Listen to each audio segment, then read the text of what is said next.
Hi, and welcome to the Power Hungry Podcast. I'm Robert Bryce. On this podcast, we talk about energy, power, innovation, and politics. And my guest today is Dave Schryver. He is the president and CEO of the American Public Gas Association. Dave, welcome to the Power Hungry Podcast. Thank you for having me, Robert. It's a privilege. So I didn't warn you, guests on this podcast introduce themselves. So you've just arrived somewhere and you don't know anyone, introduce yourself if you don't mind. I've given your title. Give us something else about yourself if you don't mind. And 45 or 60 seconds. I appreciate that. Just by way of background, as Robert mentioned, I'm the president and CEO of the American Public Gas Association. We represent communities, cities that own their own natural gas systems. There are about 8,000 of those nationwide in 38 states.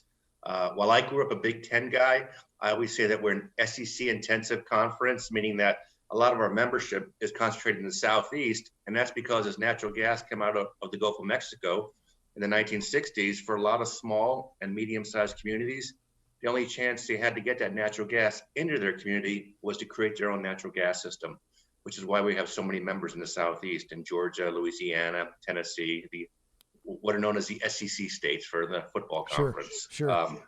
We have a lot of small, medium-sized members. Our largest member is Philadelphia Gas Works. They are our oldest member as well, and they serve 500,000 customers. But then we have systems that serve less than 50 customers. So there's a wide gap in size. You know, I didn't realize that until I started looking at your website and doing a little research in advance of this our talk today. But you're not cooperatives, right? They're publicly owned, but they're similar in structure to cooperatives in that actually, in terms of scale, the publicly owned gas utilities there are more of them than there are electric co-ops. There are about 900 electric co-ops. So they're more small. I'm going to say small, although some of them aren't so small. Gas utilities that are publicly owned than there are electric. They're the publicly owned electric utilities like Austin Energy and CPS. Mm-hmm. But anyway, it's a remarkable part of the energy network that I wasn't that familiar with. So, I've been, in advance of our talk today, Dave, I did some research on the challenges facing public gas, but tell me why, just in general, what does APGA do and what are the biggest challenges facing APGA right now? Sure. We do a lot of things. We represent our members in DC. As I said, a lot of small, medium-sized communities. In fact, almost half our members have 5 employees or less. So they can't have their own voice in Washington. So we work with them to make sure they have a voice on regulatory issues, legislative issues. When PHMSA, which regulates pipeline safety, when they come out with a rulemaking regarding pipeline safety, it's important for us to communicate to PHMSA and the regulators that. And PHMSA, sorry, I'm sorry. It's a lot of this stuff, but I don't even know what that acronym means. Pipeline Hazardous and Safety Materials Administration. Okay, PHIMSA or something. PHMSA. PHMSA. Okay, got it. Yep. A regulation regarding safety is going to have a much different impact upon a system of 5 or 10 employees, as opposed to, say, Washington Gas here in DC, which serves millions of customers. And that's the difference between us and the investor-owned utilities. As you said, our members are smaller, and you equated us to rural co-ops. I think that's good. That's a good analysis. In fact, we have some rural co-ops within our membership. So these are rural co-ops that actually own a gas system in addition to the electric system. Another difference is our members are regulated at the local level, with a couple exceptions that are regulated by the state PUC. So rates are set at the local level by a locally elected or appointed city council. In terms of some of the challenges we have ahead of us, one of the big ones is natural gas for the future. You see a push in some areas of the country, primarily California, where they're trying to move away from natural gas for direct use. Sure. And that's a challenge for us. Well, and I want to talk to you about that, because I think in Philadelphia Gas Works is clearly, there's a lot of controversy, a lot of reporting around Philadelphia Gas Works in particular, which I thought was interesting. They formed in 1836. I mean, this is a utility that's almost 200 years old. But I'll give you my quick take on what I think is happening in the gas business in terms of distribution. It seems, well, for 200 years or so, we've seen generally as society, natural gas networks as being a sign of progress and prosperity. And now they're being attacked as problematic in terms of climate change. Am I missing something there? Because it seems to me APGA, in fact, is targeted in some of these stories about, oh, well, you're lobbying against electrification and that somehow that you're the bad guys. Is that an accurate assessment of where the industry is today? 100%, 100% accurate. What the other side is telling you and telling policymakers, the public, is that the only way to address climate change is to get rid of fossil fuel, to move towards an electrified future and all renewable electrified future. Right, electrify everything, which is exactly which is being pushed by the big environmental groups, the big climate activists, that the only way forward is eliminate all hydrocarbons and put all energy demand on the electric grid and eliminate the gas grid. And eliminate the surface grid of liquid fuels, et cetera. Exactly, and their hope would be an all renewable future. Now, right now we're about 20%. So I think, you can have a legitimate debate whether we can get to 50%, nonetheless 100% renewable. And at the end of the day, renewable energy is intermittent, as you well know.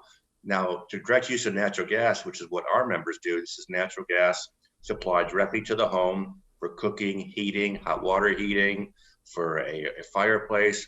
That direct use of natural gas is 92% efficient. So it gets to the home at 3 times the efficiency and 1/3 the cost of electricity.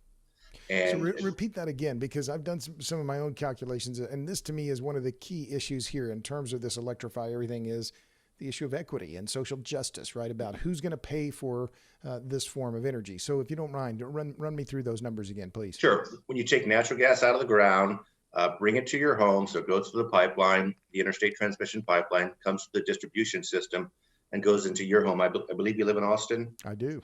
So it gets to your home in Austin. It is 92% efficient, meaning you're only losing 8% of that energy.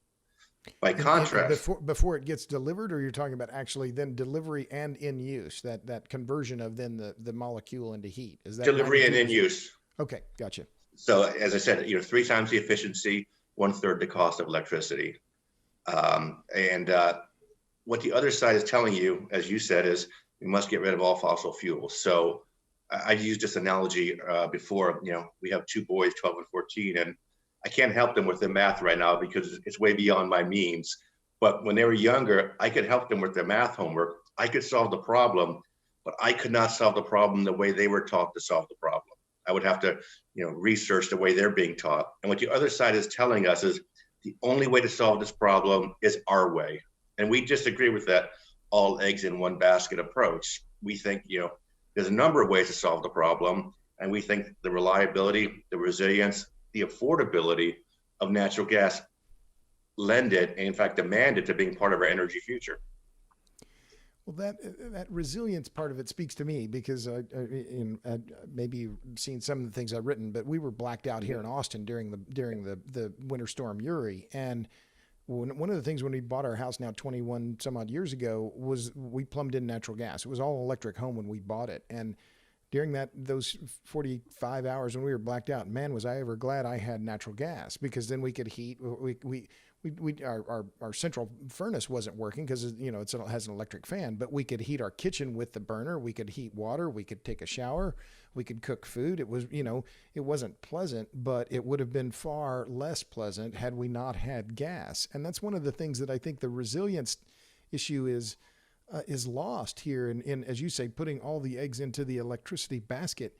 But how do you make that argument effectively? Because I got to tell you, when I look at the politics of where APGA is now and the American Gas Association and kind of the gas distribution system in general, you're being back-footed here in a big way.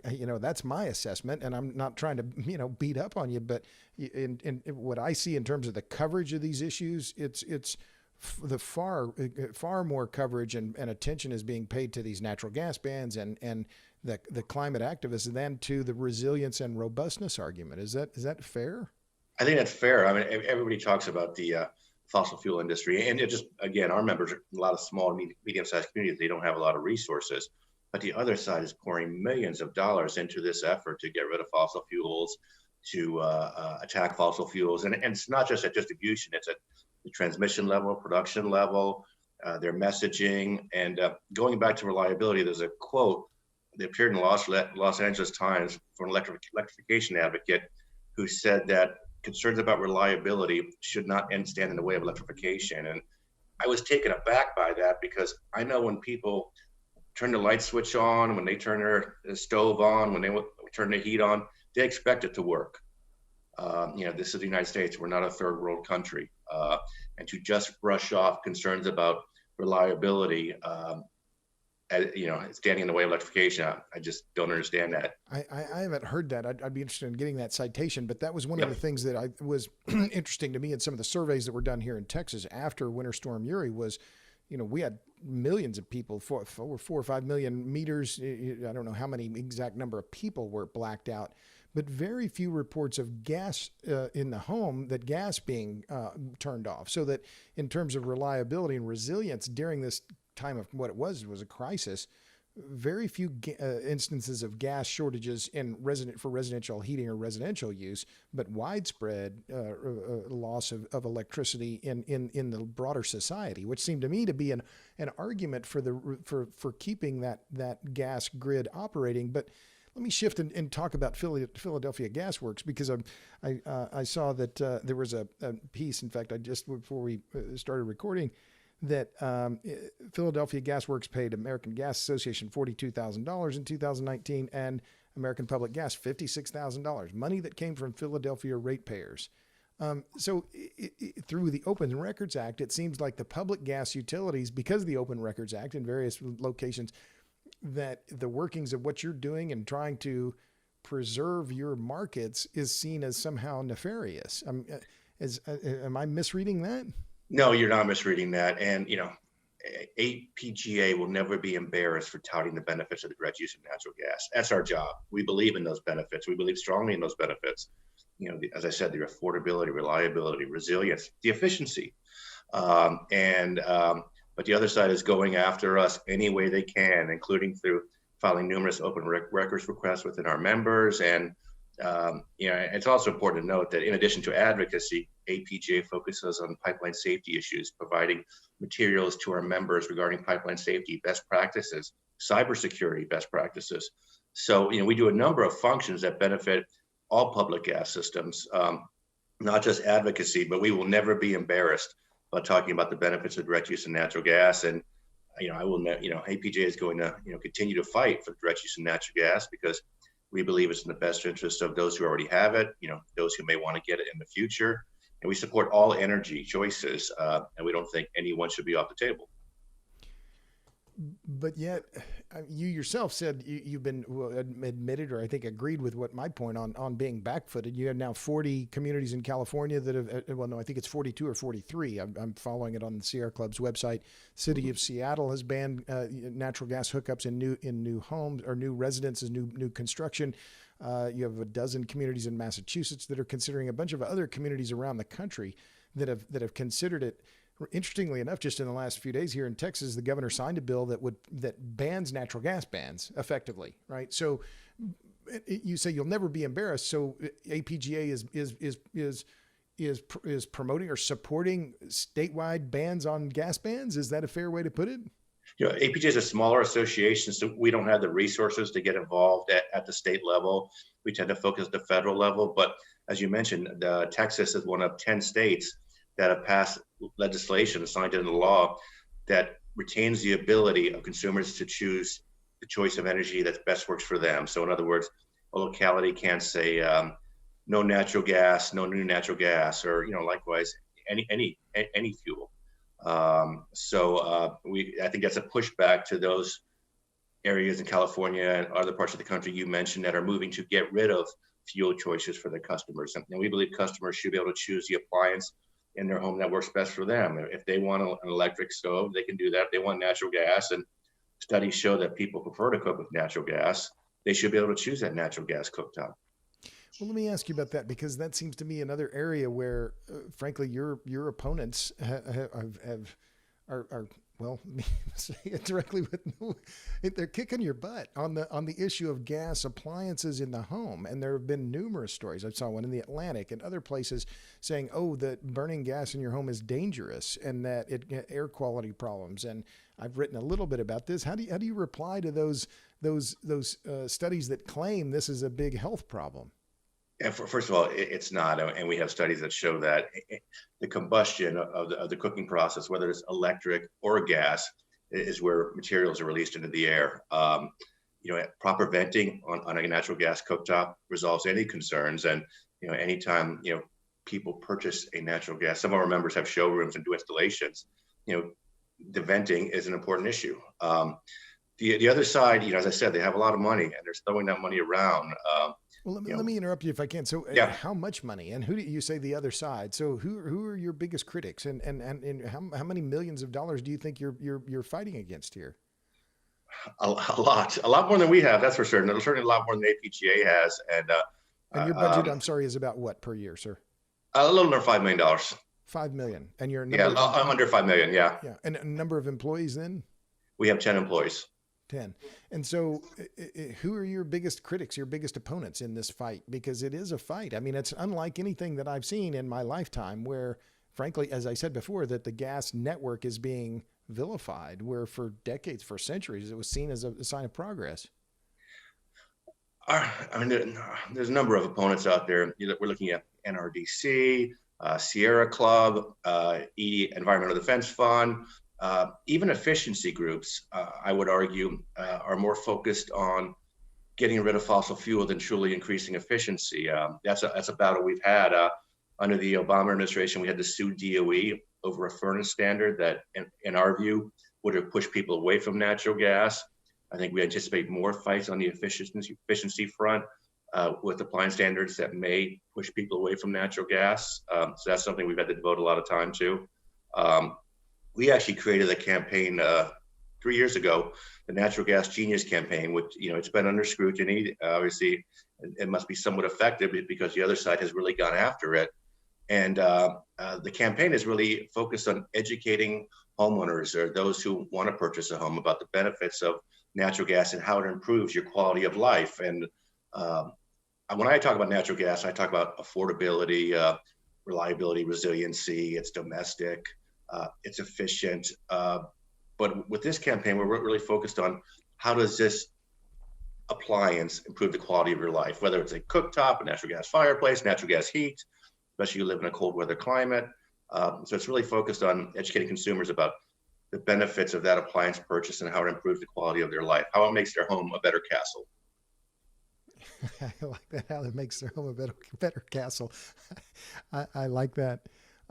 So these studies, though, but to go back to the air quality issue, that there's been claims and it seems like two or three people who have been critical of this are saying, oh, well, this is an underreported story, that the industry's known about this for years, that this was causing asthma, et cetera. I guess my question would be, well, if this were really a health threat, these gas appliances in the home were really a health threat, why have they been under the radar all these decades? Why haven't federal authorities then said, well, this is a danger, we need to resolve this? And yet now we're being hit with all these stories saying, oh no, big danger, danger, danger. How do you explain that? And that's an excellent point. The Consumer Product Safety Commission, EPA, they look at these issues, all the time, and they deem this not to be a hazard. They have not moved towards regulation of these appliances. So, I think it's the other side just throwing anything they can to stick against the wall and create an environment against natural gas. And again, all because we're a fossil fuel. The target on our back has gotten a lot better with increased production. I think many years ago, natural gas is viewed as a bridge fuel. And I remember President Bush doing a presentation. He had a map of the United States, and there's dots along the East Coast and West Coast. And these are going to be LNG import facilities where we're going to bring natural gas into the U.S. to meet our future needs. And now we're an exporter of natural gas. I mean, we have a plentiful supply. And because of that, I think the target on the back of natural gas has gotten a lot bigger. So the industry is being targeted because we have such abundant resources? Is that what you're saying? Is that we become such a big producer? I think that's part of it, because natural gas is no longer a bridge fuel. When we were a bridge fuel, you can live with natural gas. It's a bridge fuel. Because we're going somewhere else. Exactly. It's a bridge to the all-electric, all-renewable future. But now, supplies are plentiful. As I said, it's affordable, it's abundant, And because of that, it stands in the way of the all electric, all renewable future that some people are pushing for. So maybe you know this, but I've looked this up, not this data up, but EIA data, Energy Information Administration, the amount of gas consumed in homes in America has not changed in 50 years. It was 5 trillion cubic feet a year in 1970. It's 5 trillion cubic feet a year now, even though the size of the U.S. population has increased by about 50%. So Yep. I don't know. Is it that you're an easier target for the climate activists than trying to go after transportation? Why now and why you? I mean, that's the part that as I look at this, just trying to look at it strategically and saying, okay, well, if I were in this political fight, which target would I choose? Is it that you're a softer target than trying to get people to not use their automobiles? Why do you think that is? Yeah, if you look at the overall emissions, we're one of the lower hanging fruit in the tree. You look at generation, you look at transportation, they emit much more in terms of greenhouse gas emissions than residential direct use. I do think perhaps and yet your opponents are saying, oh, well, we have to eliminate gas from the home if we're going to be serious about climate change, that this is the imperative, not those other sectors. And that's what they're saying, but they're wrong. Studies have shown, American Gas Association did a study a few years ago of what happens if you move to mandated electrified future, and you increase consumer costs by about $900 a year in terms of the energy costs. The overall cost of moving towards an electrified future, including the build out of transmission generation, is going to be somewhere in the neighborhood of 600 million to 1.2 trillion. And at the end of the day, 600 billion to 1.2 trillion to replace nat gas with electricity. Correct. Uh-huh. And at the end of the day, it's a minuscule reduction in emissions. I think it was approximately 2% reduction in emissions, because the renewable energy is going to have to be backed up with natural gas generation. And we argue it's more efficient, more effective to use that natural gas directly, and certainly more affordable for the consumer. If I can interrupt, because that's one of the other things in terms of the resilience, and I wrote about this back in February during the blizzard, and I guess it goes back to that old saw in the energy business, and maybe you've heard this, it's easier to move molecules than electrons. And that the surge of gas consumption in the winter is something like, in terms of just total energy use, on the coldest days, there's 4 times as much energy delivered in the form of gas than there is electricity delivered during the hottest days of the summer. So you've got it seems to me, in terms of the resilience argument, that's a pretty strong one, right? And in terms of especially the heating load, because that is a difficult one to put all on the electric network. Is that one that has been effective, or what? I mean, what do you think you used? You said reliability, affordability, et cetera. I mean, how do you counter these forces that are really trying to put you out of business? And resilience is critical. I mean, you talked about Storm Uri and what you experienced in Texas and what other portions of the country experienced. While the price of natural gas, went up significantly, and that's something we're looking at to see, are there safeguards that can be done, or things that can be done to prevent this from happening in the future with some of these historic price increases. The system, the infrastructure was resilient. People got the energy to their homes. Now, it was more expensive, but at least they got the energy. It wasn't a life and death situation. You could heat your home, you could cook your food. We think, the resiliency is something that's very important, but, the other side, as I said, pushes that to the side, because they think, electrification is the way to go, and we need to get there sooner than later. Is this part of the culture war? And I don't use that term lightly, but it seems to me we're in the midst of a very large kind of cultural battle over climate issues, over who's going to contribute, over what choices individuals are going to be able to make in terms of what they drive, what fuels they use, where the types of homes they live in. How do you see? I don't really like that term, culture war. How do you see it? I agree. I think our industry, natural gas industry, is under attack like we've never seen before. And it's by those who want to, as I said, force their solution of the problem, tell us the only solution to addressing this is what we're pushing for. It's our approach, all eggs in one basket. This is the way it must be done. And, I don't care what anybody else is saying, this is the way we need to do it. And obviously we disagree with that position. And going back to what you said earlier about residential use, you're right. We've increased the numbers significantly in terms of homes going to natural gas. The demand has not increased because such gains have been made in terms of efficiency. Appliances are so much more efficient. So while the number of customers is growing, the throughput is not because of gains in efficiency. And another point to make is while the number of customers are growing, the emissions we're producing is stayed constant. So we're not increasing emissions at all, again, because of improvements in efficiency. And it is interesting. You see those numbers of 5 TCF a year in residential consumption, even though homes have gotten bigger in terms of square footage, and we've added 50% roughly more people since 1970, if memory serves.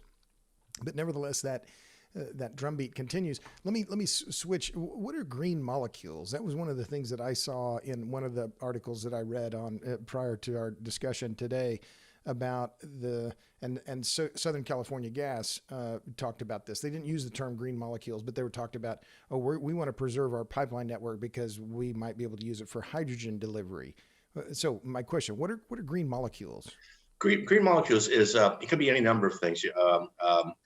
What I think of green molecules, I think of renewable natural gas. So you're taking that emissions, say emissions from a landfill, from an agricultural area that would have gone up in the air anyway. So methane produced from trash or correct, or animal poop. Correct. So you're capturing those emissions and you're utilizing them. And what's interesting to note is, so some of those environmental groups are against renewable natural gas. And it seems to me that if you're really serious about addressing climate change, why not capture these emissions as opposed to letting them go up into the air? But yeah, and some of our members have done that. Easton, Maryland, which is one of our members, they have a landfill site where they're capturing the emissions, utilizing the emissions, and other utilities are doing that as well.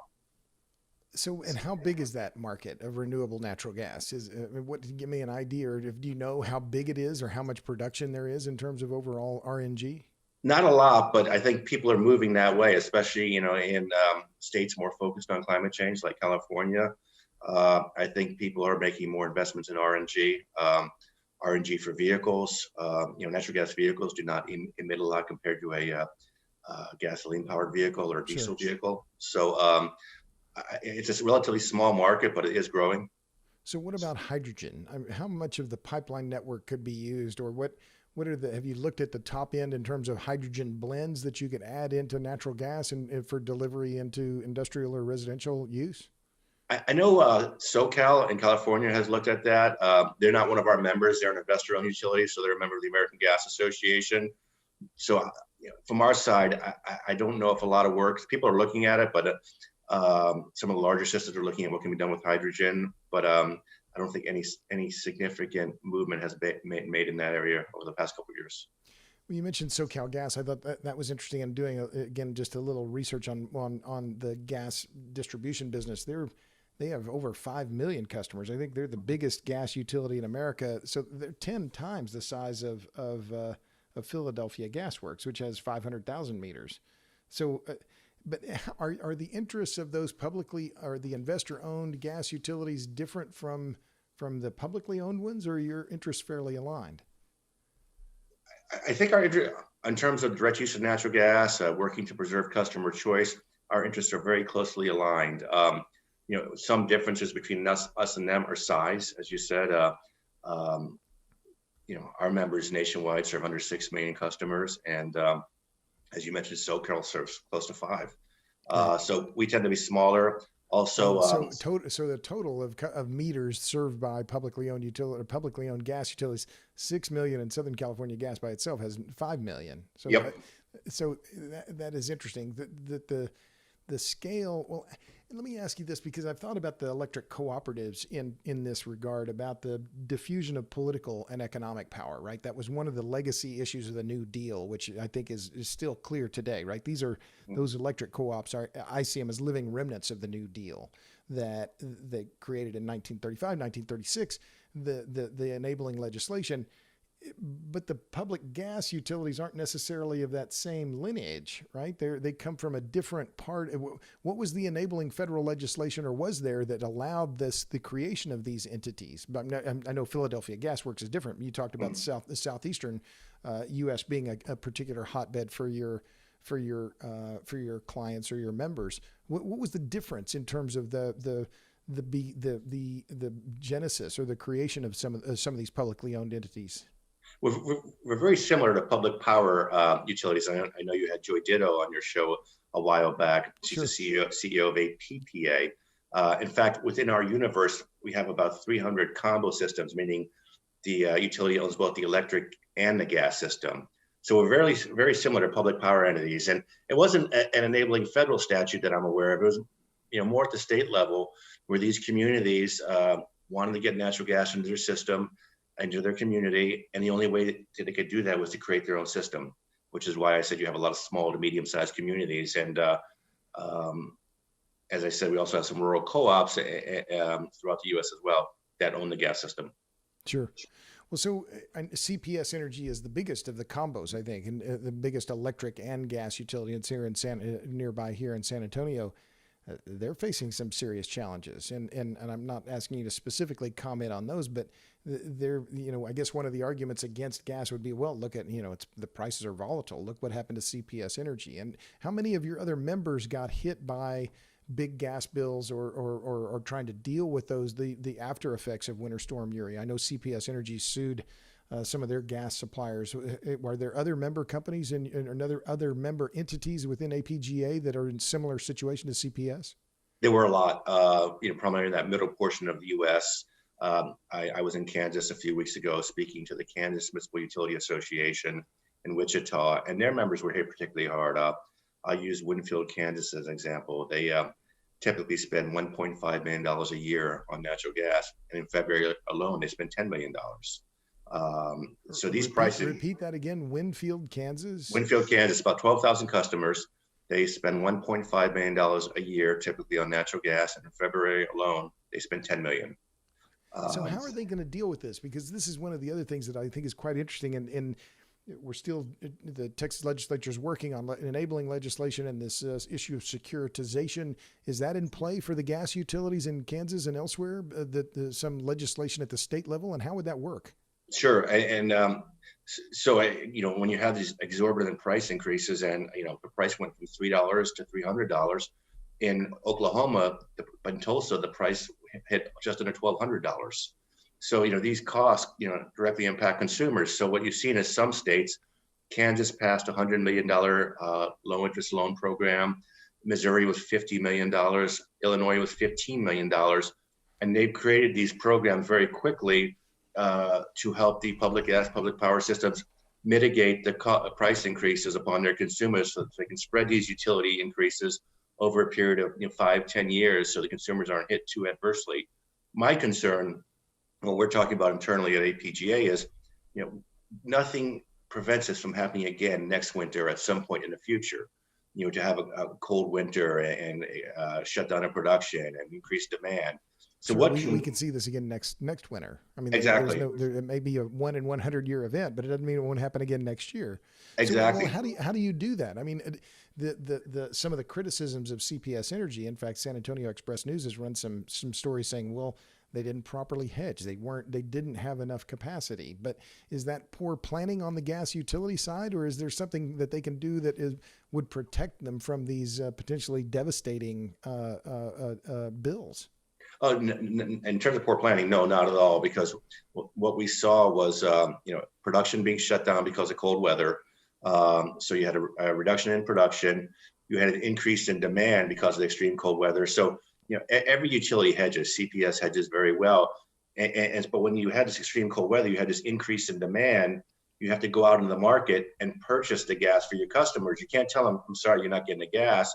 You're going out in your market, you're purchasing the gas. It's an essential commodity, so you're getting out to your customers, and you got to purchase it whatever the market has. So we're looking at what can be done to prevent this from it in the future. There's the low-hanging fruit. Look at winterizing the production facilities that were impacted, so you don't have those shutdowns. That's one thing. It was a particularly important issue for us because 95% of our members are captive to one pipeline, meaning they don't have different suppliers to choose from. So when you're captive to one pipeline, you have limited storage options. Events like this hit you even harder. So let me ask you about that securitization, because you mentioned Winfield, Kansas. If they're upside down $10 million and the whole state only allocated $100 million, well, that's a lot of potential borrowing capacity for one fairly small entity. What happens to that liability? Does it stay on the Winfield, Kansas balance sheet then? So they borrow that money and pay that loan back over time? How does that? Because there's been some questions about the securitization issue here in Texas about where does the liability end up? And some of our members have reserves on hand already, and they'll use those reserves to help, mitigate the impacts upon consumers. So they'll utilize those reserves and then go to other areas of assistance, whether it's the state assistance fund in the case of Kansas. So they've utilized their reserves and had to burn on their reserves. That's certainly an issue of concern. My concern is, as you said, this can happen again next winter at some point in the near future. And if it happens again, how do a lot of these small, medium-sized communities, how do they get through that? It's going to be very challenging. So, from our perspective, we've been talking to our membership. We're going to develop some proposals that we think, Congress should adopt to help prevent this from happening in the future. And we've been working with APPA on that as well. There's an investigation at FERC about the price increases, but so we'll see what comes out of that. But certainly, we'd like to protect consumers from these type of increases in the future. So would that legislation include some kind of anti-price gouging or some limits on pricing, or what would that look like? We're not sure yet. Everybody supports a free market. We believe strongly in free markets. So we're looking at safeguards, that we can support. And we're still working on those. We actually had a call with our membership Tuesday to further discuss this and continue to try and develop some proposals. But certainly, as I said, one of the easy things to do is winterize the production areas that were impacted. So you can keep those production areas going during extreme cold weather. And by keeping the supply robust, that's going to help depress the price increases. As you're talking with something just pops in my head here about, do you ever marvel at the complexity of the system that you're participating in? I mean, with so many different players. And one of the things that I think was clear after the Winter Storm Uri was that nobody talks about it, or really, there wasn't a headline, but the nat gas grid and the electric grid have merged. They're totally interdependent, right? That some of the gas producers didn't have enough electricity to provide the gas, and then if they didn't provide the gas, then they couldn't produce the electricity. So it is a very mutual dependence system, but there's no coordination between them. Or not, I'm not going to say no coordination, but it's clear that there's not enough coordination. And Joy Ditto and I talked a little bit about that, but how do you resolve that given the complexity of the staggering number of market participants? And is there going to have to be some kind of federal intervention here that's going to take on that job of reliability and resilience when it comes to the clear integration of the electric and gas grids that's already happened? Yeah, certainly, as the electrics move more and more towards gas for generation, you see more and more interdependency between the two. And gas electric coordination, I anticipate, will be something that gets looked at coming out of this event, whether it's the North American Energy Standards Board that looks at it, or other groups. But I anticipate gas electric coordination will be something that gets looked at. For our standpoint, the systems work pretty well for our members. The gas day, the nomination schedule. We'll be interested to see what's proposed going forward. But our members on the gas side, they buy firm capacity at the pipeline because they have to get that gas to the customers. On the electric side, I'm not sure how many invest in firm capacity at the pipeline from the pipeline, but that'll be something I anticipate gas electric coordination that will get looked at coming out of Storm Uri. But that's going to require action from Congress, or is that something the North American Energy Standards Board can manage? Or I think what's going to have, or FERC, who has the authority here? Because that's the part, you've got all these overlapping regulatory entities, right, between FERC and the RTOs and the state PUCs and the local utilities and so on. How does that even get done? I think NASB could make a recommendation to FERC. So I think it could be done more on the regulatory side as opposed to legislation from Congress. Now, the safeguards I'm talking about, what those may be, that may require an amendment to the Natural Gas Policy Act through Congress. And, if the industry can agree on something, some type of safeguards that Congress can move, hopefully they can move that quickly. And so get you're that in saying place. some amendment may be necessary to the Natural Gas Policy Act, but it seems to me clear after Uri too that you've got a clear demarcation between the big interstate pipelines, some of whom made fortunes, hundreds of millions or if not billions of dollars during the crisis, versus the local distribution utilities, which have they were the ones that were paying. I mean, CPS sued, who was it? Energy Transfer. I mean, there's some big money at stake and big litigation at stake, but there's, again, the competing interests here are many, and it's in some cases the giants against the Lilliputians here. Am I not? Am I missing something? No, you're absolutely right. Our members are price takers, not price makers. Our members are more Main Street than Wall Street. So they're relatively small systems. Doesn't mean they're not sophisticated in what they do. They do a great job in hedging. They do a great job in providing service to their customers, reliable, resilient service. But we're, as I said earlier, smaller players. I think we hit a lot heavier than our weight. But in terms of the overall natural gas market structure, our members, are, as I said, price takers, not price makers. So just a few more things. So what's the hardest part of your job, Dave? I mean, you've got a lot of members, and they're going to take some cultivation and work. What's the hardest part of being the president and CEO of the American Public Gas Association? That's a good question. I enjoy what I'm doing. I enjoy the people I work with. While it's challenging, I never view it as hard. For me, the more frustrating component of my job right now is just dealing with, this anti-fossil fuel approach, these attacks on natural gas we're seeing, because as I said, we believe strongly in the benefits of natural gas, and to take those away from consumers, we think is the wrong approach. APJ's greatest, our members are by far our greatest strength. They come to DC, they talk to their, not now obviously because of COVID, but they talk regularly with their congressional members. They are great to work with. I always say, we get to wear the white hats when we go up to the Hill. We're not for profit. Our members are focused on their community. As I said, Main Street, not Wall Street. And it's really a focus on being able to provide service to your community, something our members are very proud of. Last couple things, Dave. And again, my guest is Dave Schryver. He's the president and CEO of the American Public Gas Association. You can learn more about them at apga.org. What are you reading? Good question. I've over the years, I've turned more towards history. I just finished Stalingrad by Anthony Beevor. And within APGA, we kind of have a reading list, and one of our staffers suggested The Peacemaker's Code, which is a fiction book. I've just started it, but the reason we're reading it is because it addresses problem solving, making strong arguments to get to the right answer. So I said I just started it. It's something I look forward to finishing. And last question then, Dave, what gives you hope? A lot of things. Anytime I meet with our members, I'm excited about the optimism, the enthusiasm they have for serving their communities. It's something, they are very proud of. That gives me hope. The benefits of our product, seeing people, enjoy natural gas. You go to a nice restaurant in Austin, I'm pretty sure they're cooking with natural gas. If you go to a home in Minnesota, I'm pretty sure they're heating it with natural gas.